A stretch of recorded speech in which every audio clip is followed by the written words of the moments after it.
কল্পনা, মধুমিতা, চারিদিকের এই নীরবতা আর ভাঙা ঘরগুলোকে দেখে আমার বুকটা যে কেঁপে উঠছে রে।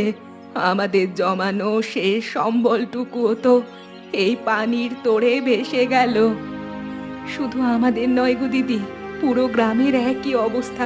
ঘরের কোণে যেটুকু চাল বেঁচে আছে তা দিয়ে বড় জোর আর 2 দিন কোনো মতে টেনে টুনে চলা যাবে।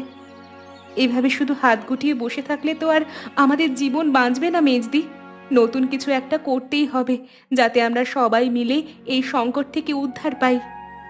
নিজেরা বাঁচার পাশাপাশি এই তল্লাটের অন্য মানুষদের কথাও তো একটু ভাবতে হবে রে। দিনমজুর পরিবারগুলোর ঘরে তো আজ 2 দিন ধরে আগুনই জ্বলেনি। হ্যাঁ দিদি, আমরা যদি শুধু নিজেদের কথা ভেবে ঘরে বসে থাকি তবে এই পুরো সমাজটাই একেবারে ধ্বংস হয়ে যাবে। আমাদের এই যৌথ পরিবারই বড় ভরসা। আমরা তো এই ভিটাতেই বড় হয়েছি। চলো না, আমরা সবাই মিলে এমন একটা কিছু শুরু করি যাতে গ্রামের শত শত ক্ষুধার্ত মানুষগুলো অন্তত দুবেলা অন্ন পায়। তোদের মনের এই জোর দেখে আমার বড্ড সাহস হচ্ছে রে। আমাদের এই 5 বউয়ের সংসার একজোট হলে এই দুর্যোগের মধ্যেও একটা নতুন পথ বেরোবেই। হ্যাঁ দিদি, কাল সকাল থেকেই তবে আমরা কোমর বেঁধে কাজে নেমে পড়ি। ধসে যাওয়া ঘরের বাঁশ আর টিনগুলো টেনে এনে একটা বড় ব্যবস্থা করতে হবে। রিনা, এই ভেজা ডালগুলো একটু রোদে বা বাতাসে না দিলে কিন্তু 2 দিনের মধ্যে সব পচে যাবে রে। আমাদের এই শেষ যোগানটুকু বড্ড সাবধানে বাঁচাতে হবে। সাবধানে রেখেও বা কি হবে ছোটদি? গ্রামের অন্য মানুষগুলো যেখানে না খেয়ে ছটফট করছে একেবারে, আমাদের ঘরের ভেতরে তাও তো সামান্য কিছু অন্ন অবশিষ্ট আছে। আমি তোদের এই ভাবনার কথাই এতক্ষণ বাইরে ভাবছিলাম রে।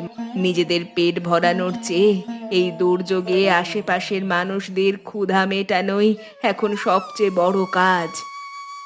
দিদি, আমরা যদি আমাদের এই ভেজা চাল ডালগুলো একজোট করে বড় একটা হাঁড়িতে খিচুড়ি রেঁধে সবাইকে দিই তবে কেমন হয় বলো তো? চমৎকার বলেছিস তো ছোটদি। এই আপৎকালীন সময়ে ছোট কোনো যৌথ উদ্যোগ ছাড়া গ্রামের এই মস্ত বড় সংকট কোনোভাবেই কাটানো সম্ভব নয় গো। কিন্তু আমাদের নিজেদের ঘরের ভাড়ার তো একেবারে সীমিত রে। এই সামান্য চাল দিয়ে আর কতজন মানুষকেই বা আমরা প্রতিদিন খাওয়াতে পারবো? আমরা তো আর চিরকাল বিনামূল্যে দেব না দিদি। খুব সামান্য নামমাত্র মূল্যে এই খাবার দেব, যেন সবাই কিনতে পারে আর আমাদের নতুন চালের যোগানও আসে। হ্যাঁ দিদি, শুধু নিজেদের জন্য না ভেবে সবাইকে নিয়ে বাঁচাই তো আমাদের এই 5 বউয়ের সংসারের আসল শিক্ষা। তুমি শুধু আমাদের অনুমতিটুকু দাও। বাসন্তী বৌদি, খালের তোড়টা কমলেও রাস্তার এই মস্ত বড় ফাটলটা কিন্তু বড্ড বিপজ্জনক হয়ে আছে গো। মানুষ ওপারে হেঁটে যেতেই পারছে না। হ্যাঁ গো দিদি, চারিদিকের সব কাজ কারবার বন্ধ।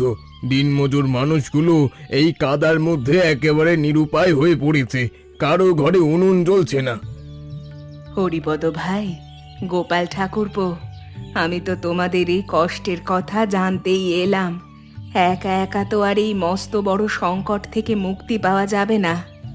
ঠিক বলেছ বৌদি, আমাদের গ্রামের মানুষগুলো বড্ড বিচ্ছিন্ন হয়ে পড়েছে।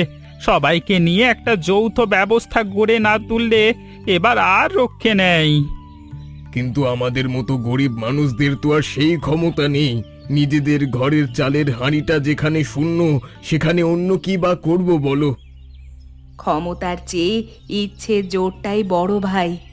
আমাদের 5 বউয়ের পরিবার সিদ্ধান্ত নিয়েছে এই ভাঙা ভিটেতেই একটা ছোট ভাতের হোটেল শুরু করার। ও মা, এই কাদা পানির মধ্যে ভাতের হোটেল করবে তোমরা বৌদি? এ তো বড্ড সাহসী আর চমৎকার একখানা উদ্যোগ গো। আমি বড্ড খুশি হলাম।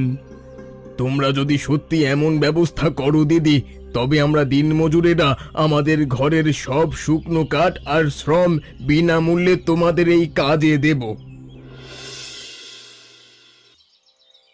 গোপাল ঠাকুরপো, আমরা তো আমাদের শেষ সম্বলটুকু দিয়ে এই নতুন কাজের সিদ্ধান্ত নিলাম, কিন্তু রান্নার জন্য এই কাদা পানির মধ্যে উপযুক্ত একটা জায়গা কোথায় পাই বলো? হ্যাঁ, চারিদিকে সব নিচু জমি তো এখনো এক কোমর পানির নিচে ডুবে আছে। এমন একটা উঁচু প্ল্যাটফর্ম দরকার যেখানে বড় উনুনটা অন্তত সুরক্ষিত থাকবে। তোমরা কোনো চিন্তা করো না বৌদি, তোমাদের এই ভাঙা ভিটার উত্তর ধারের যে উঁচু ঢিবিটা আছে ওইখানেই আমরা সবাই মিলে একটা সুন্দর চাতাল বানিয়ে দেব। কিন্তু শুধু চাতাল বানালেই তো হবে না ঠাকুরপো। প্রতিদিন এত এত মানুষের জন্য কম খরচে খাবারের চাল আর ডালের নিয়মিত যোগান আমরা কিভাবে রাখবো? আমরা যদি গ্রামের সচ্ছল পরিবারগুলোর কাছে গিয়ে আমাদের এই মহৎ ভাবনার কথা জানাই, তবে ওনারা নিশ্চয়ই কিছু না কিছু চাল দিয়ে আমাদের এই কাজে সাহায্য করবেন। আরে আলবাত করবেন রে মা, আমি নিজে আজকে বিকেলেই পাড়ার মোড়ল আর মাতব্বরদের সাথে কথা বলবো। ওনারা এই আপদকালীন সময়ে তোমাদের পাশে ঠিকই এসে দাঁড়াবেন। তোমাদের মতো অভিজ্ঞ মানুষের এই সহযোগিতার আশ্বাস আমাদের এই 5 বউয়ের মনে বড্ড বেশি সাহস আর নতুন কাজের জোর বাড়িয়ে দিল গো ঠাকুরপো। হ্যাঁ, তাহলে আমরা আজ থেকেই রান্নার জন্য প্রয়োজনীয় বড় বড় ডেকচি আর মাটির হাঁড়িগুলো ধুয়ে মুছে একেবারে পরিষ্কার করে গুছিয়ে রাখি। মধুমিতামা, আমি এই উঁচু জায়গার মরা ডালপালা আর জঞ্জালগুলো একপাশে পরিষ্কার করে দিচ্ছি গো। এখানেই তোমাদের হোটেলের রান্নার মূল উনুনটা বসানো যাবে। জায়গাটা খুব ভালো করে সমান করে নাও, মাটির চুলাটার ভিত্তি যেন বড্ড মজবুত হয়। আমাদের এই কাজটি কিন্তু বড্ড ধীরে ধীরে আর সাবধানে করতে হবে। তাড়াহুড়ো করলে এই আধ ভাঙা মাটির দেওয়ালটা আবার ধসে পড়ার মতো মস্ত বড় ঝুঁকি আছে। তোমরা কোনো ভয় করো না মা, আমি এই চারপাশের খুঁটিগুলো পাটের দড়ি দিয়ে এমনভাবে বাঁধবো যেন কোনো ঝড়েও এই অস্থায়ী চালা নড়ে না যায়। কাজের শুরুটা আজ এখনই করে ফেলা বড্ড জরুরি ছিল। গ্রামের মানুষ যেভাবে খাবারের জন্য হাহাকার করছে তাতে আর এক মুহূর্তও নষ্ট করা চলে না। বা মা, তোমরা 5 বউ মিলে যেভাবে এই দুর্যোগের দিনে কোমর বেঁধে মাঠে নেমেছো তা দেখলে এই বুড়ো বয়সে আমার নিজেরও কাজের শক্তি দ্বিগুণ হয়ে যায়। তুমি আমাদের এই বাঁশের কাঠামোটা আজ দুপুরের মধ্যে একেবারে খাড়া করে দাও। বিকেলের দিকে আমরা সবাই মিলে চুলার মাটি লেপার কাজটা করব। কল্পনা দিদি, এই টিনের তক্তাগুলো বড্ড মরচে ধরা রে। এগুলো দিয়ে কি ছাদ বৃষ্টির পানি একেবারে আটকে রাখা যাবে? আমার বড্ড সন্দেহ হচ্ছে। উপায় তো আর নেই রে রিনা। বাজারে এখন নতুন নতুন টিনের যা আগুন দাম, এই পুরনো জিনিস দিয়েই কাজ চালাতে হবে। তোমরা এই ছেঁড়া টিনগুলোর ওপরে কিছু শুকনো কলা পাতা আর খড় বিছিয়ে দিও মা, হ্যাঁ? তাহলে আর এক ফোঁটা বৃষ্টির জলও ভেতরের উনুনে পড়তে পারবে না। বাহ, চমৎকার বুদ্ধি দিয়েছ তো। কিন্তু রান্নার এই অস্থায়ী কাঠামোটা তৈরি করার পর গ্রামের মানুষ আমাদের এই উদ্যোগে সামিল হবে তো গো? হ্যাঁ, আমারও ঠিক ওই একটাই ভয়। গ্রামবাসীর সক্রিয় অংশগ্রহণ আর সহযোগিতা ছাড়া এই মস্ত বড় ভাতের হোটেল বেশি দিন টিকিয়ে রাখা কিন্তু অসম্ভব। তোমরা এই মন ছোট করো না মা। গ্রামের সাধারণ মানুষ যখন দেখবে তোমরা কোনো লাভ না রেখে তাদের জন্য খাটছো, তখন তারা নিজেরাই চাল কাঠ নিয়ে আসবে। হ্যাঁ, তোমার এই মুখের ভরসার বাণী আমাদের বড্ড শান্তি দিল। চল দিদি, এই লম্বা বাঁশের টুকরোগুলো আমরা দুজনে মিলে উঁচু চাতালের দিকে টেনে নিয়ে যাই। হ্যাঁ চল, তুই বরং এই ধারালো দা দিয়ে বাঁশের কঞ্চিগুলো এক মাপে কেটে দাও, তাহলে হরিপদ দাদার বাঁধতে বড্ড সুবিধা হবে গো। হরিপদ ভাই, চুলার চারপাশের এই মাটির ভিত্তিটা বড্ড পুরু করে দিতে হবে গো। বড় হাঁড়ির ওজন যদি বেশি হয় তবে যেন উনুনটা কোনোভাবেই বসে না যায়। হ্যাঁ, আমি ভেতরের দিকটায় কিছু ধানের কুড়ো মিশিয়ে দিচ্ছি, এতে আগুন জ্বললেও মাটির দেয়ালটা ফেটে যাবে না। তোমরা কোনো চিন্তা করো না মা, এই কাদা মাটি আমি নিজের পায়ে খুব ভালো করে দলে দিয়েছি। এই চুলা রোদ পেলে একেবারে পাথরের মতো শক্ত হয়ে যাবে। আমাদের এই 5 বউয়ের সংসারের রান্নার জায়গাটাই কিন্তু আজ থেকে পুরো গ্রামের ক্ষুধার্ত মানুষের বেঁচে থাকার এক পরম ভরসা হতে চলেছে রে শিউলি। হ্যাঁ, উনুনের মুখটা আমি একটু বড় করে রাখছি যেন একসাথে 4-5টা মরা বাঁশের মোটা কঞ্চি ভেতরে দিয়ে খুব দ্রুত আঁচ তোলা যায় গো। চমৎকার করেছো মা। এই বন্যার দিনে যদি এই চুলাটা আমরা আজ রাতের মধ্যে একেবারে তৈরি করে ফেলতে পারি, তবে কাল সকাল থেকেই রান্না শুরু করা যাবে।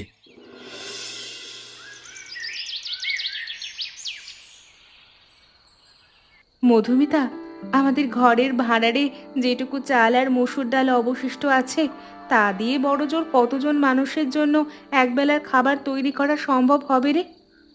মেজদি, খুব হিসেব করে যদি আমরা পাতলা খিচুড়ি রান্না করি তবে অনায়াসে গ্রামের 100 জন মানুষকে তো দেওয়া যাবে। কিন্তু শুধু একবেলা খাওয়ালে তো হবে না ছোটদি। কম খরচে বেশি মানুষের জন্য যদি আলু আর কুমড়োর একটা সাধারণ সবজি ভাতের তালিকা করা যায় তবে কেমন হয়? চমৎকার বলেছিস রে রিনা। আলু আর মিষ্টি কুমড়ো এই বন্যার পানিতেও খুব কম দামে বাজারে পাওয়া যাচ্ছে। এটা দিয়ে খরচ অনেকখানি কমিয়ে আনা যাবে। হ্যাঁ, আমি খাতায় লিখে রাখছি। খুব সাধারণ খাবার হলেও তা যেন অত্যন্ত পুষ্টিকর আর তাজা হয়, আর প্রতিদিন একই নিয়মে যেন আমরা সবাইকে দিতে পারি।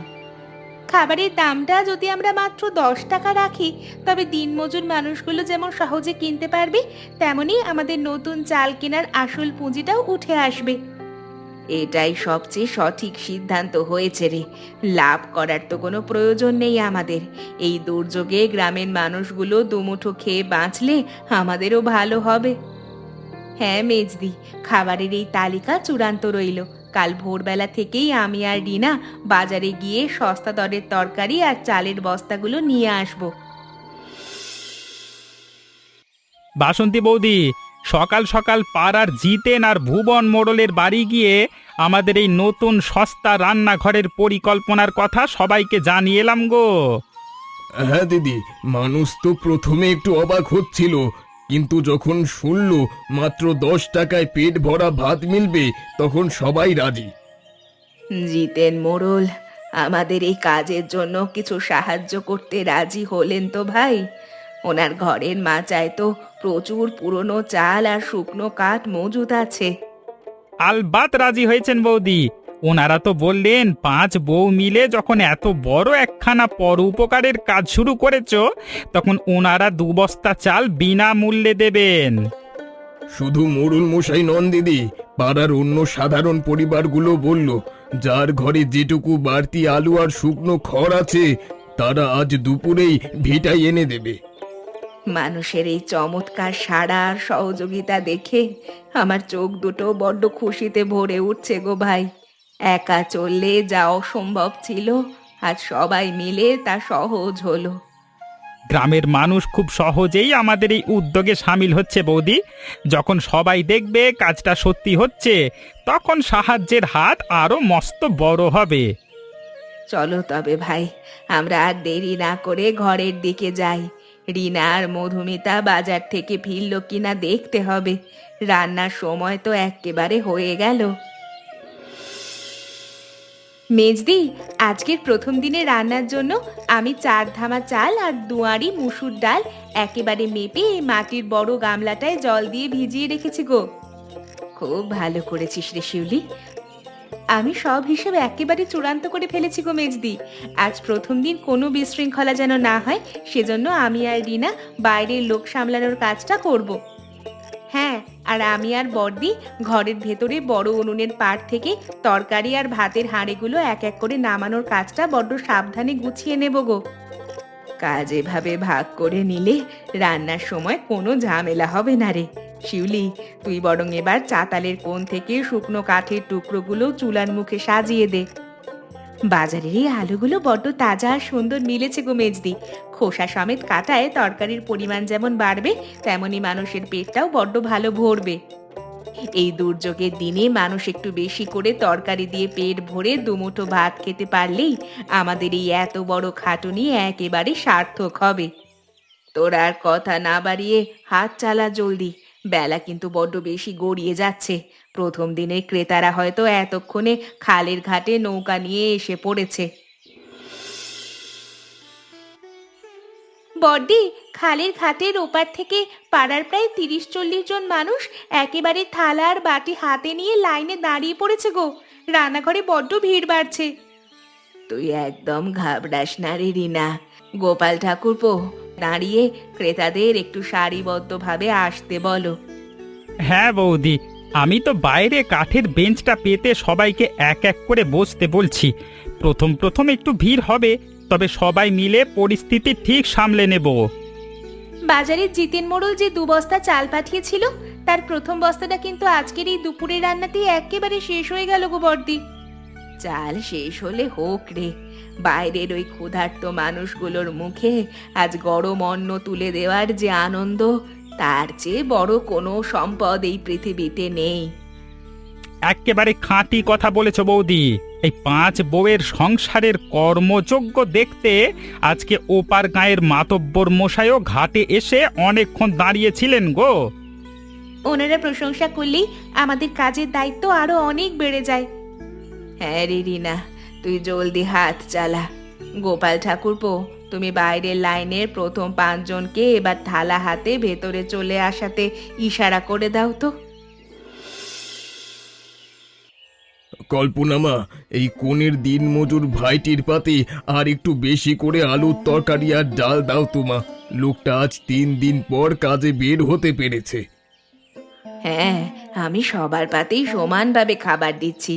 শিউলি, তুই ভেতর থেকে আরেক বালতি গরম ভাত জলদি নিয়ে আয় তো। এই তো মেজদি, আমি বড় মাটির পাত্র থেকে ধোঁয়া ওঠা গরম ভাত বালতিতে ভরে একেবারে নিয়ে এসেছি। বাইরের মানুষ সবাই খাবার ঠিক মতো পাচ্ছে তো?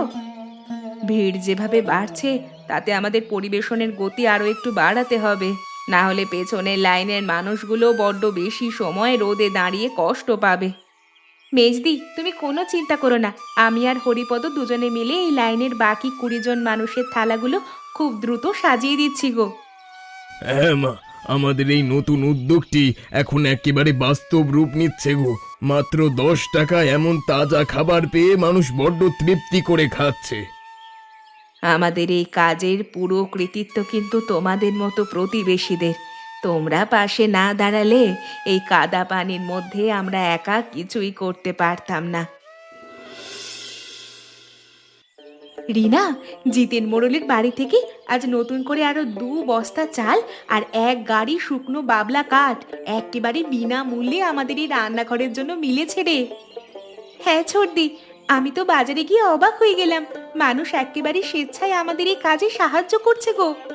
তোমরা গ্রামের মানুষের বিপদে যেভাবে ঘরে তৈরি খাবার নিয়ে পাশে দাঁড়ালে মা, তাতে এখন কারোর মনে আর কোনো দ্বিধা বা জোর খাটানোর জায়গা নাই। হ্যাঁ, মানুষের এই অভাবনীয় সহযোগিতা প্রমাণ করে দিল যে সৎ উদ্দেশ্য নিয়ে কোনো কাজে নামলে পুরো সমাজ এক নিমেষেই পরম আত্মীয়ের মতো একজোট হয়ে যায় রে মা। একেবারে খাঁটি কথা বলেছ। বিন্দুমাত্র কোনো চাপ বা অনুরোধ ছাড়াই গ্রামের সাধারণ দিনমজুরেরাও তাদের ঘরের বাড়তি শুকনো খড় আমাদের এখানে দিয়ে যাচ্ছে। আজ হাটের এক আড়তদার তো বললেন, আগামী সপ্তাহ থেকে তরকারির জন্য যত আলু আর মিষ্টি কুমড়ো লাগবে তিনি অর্ধেক দামে আমাদের এই হোটেলে দেবেন। হ্যাঁ, চাল আর কাঠের এই নতুন যোগান আসায় আমাদের আগামী 1 মাসের রান্নার চিন্তা একেবারে দূর হয়ে গেল। এখন আর আমাদের কোনো ভয় নেই। চল ছোটদি, এই ছোট বস্তাটা আমরা দুজনে মিলে টেনে ভিতরের মাটির ঘরের অন্ধকার কোণটায় রেখে দিই। বাইরে থাকলে আবার স্যাঁতস্যাঁতে বাতাসে চাল নষ্ট হতে পারে।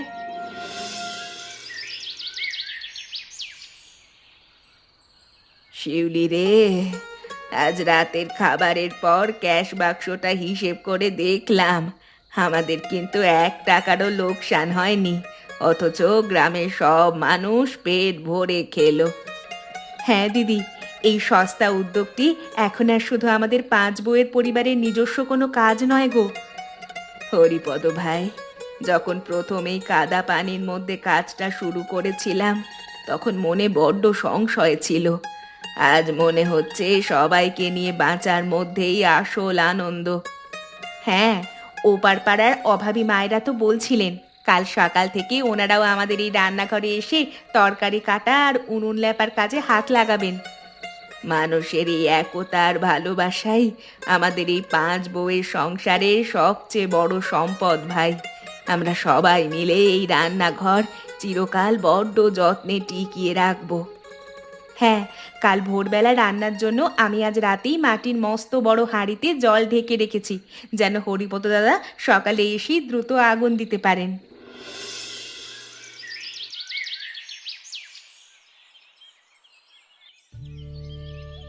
মধুমিতা, বন্যার পানি তো এখন একেবারে নেমে গেছে রে, কিন্তু আমাদের এই সস্তা রান্নাঘরের ক্রেতার সংখ্যা তো দিন দিন আরো বেড়েই চলেছে গো।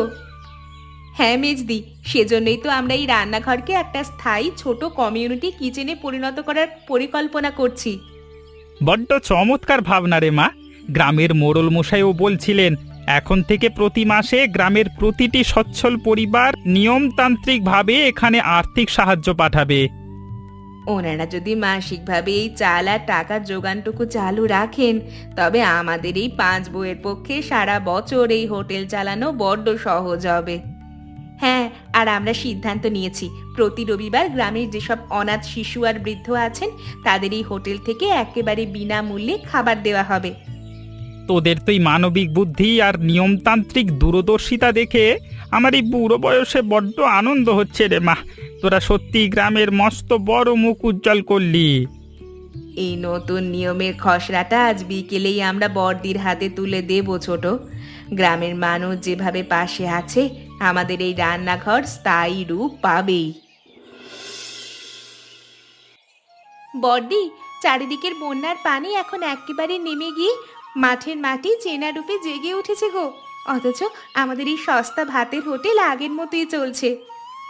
এই জায়গাটা এখন আর শুধু আপৎকালীন কোনো হোটেল নয় রে রিনা, এটা আমাদের পুরো গ্রামের মানুষের একতার প্রতীক। আমাদের এই 5 বইয়ের সংসারের ছোট ইচ্ছেটা আজ গ্রামের প্রতিটা মানুষের ঘরে ঘরে এক পরম ভরসা আর স্থায়ী সামাজিক ব্যবস্থায় পরিণত হয়ে গেল বর্দি। মানুষের এই সততা, পরিশ্রম আর পারস্পরিক বন্ধন থাকলে কোনো অভাব বা প্রাকৃতিক দুর্যোগই একটা সমাজকে কোনো দিনও আর পঙ্গু করে দিতে পারবে না। ওপরওয়ালা আমাদের এই সুন্দর মেলবন্ধন আর প্রতিজ্ঞা সারা জীবন অক্ষুণ্ণ রাখুন। চলো, রাতের খাবারের জন্য লাইনের প্রথম ক্রেতারা ঘাটে এসে পড়েছে। হ্যাঁ চল রে রিনা, উনুনের আঁচ বড্ড সুন্দর উঠেছে আজ। তুই জলদি করে ভেতরের বড় বড় থালা আর বাটিগুলো বাইরের কাঠের টেবিলের ওপর সাজিয়ে দে তো। আচ্ছা বলো তো বন্ধুরা, এই গল্পে রান্নার কাজে কোন কোন সবজির নাম এসেছে? এমন মজার মজার গল্প দেখতে আমাদের চ্যানেলকে সাবস্ক্রাইব করতে ভুলবেন না।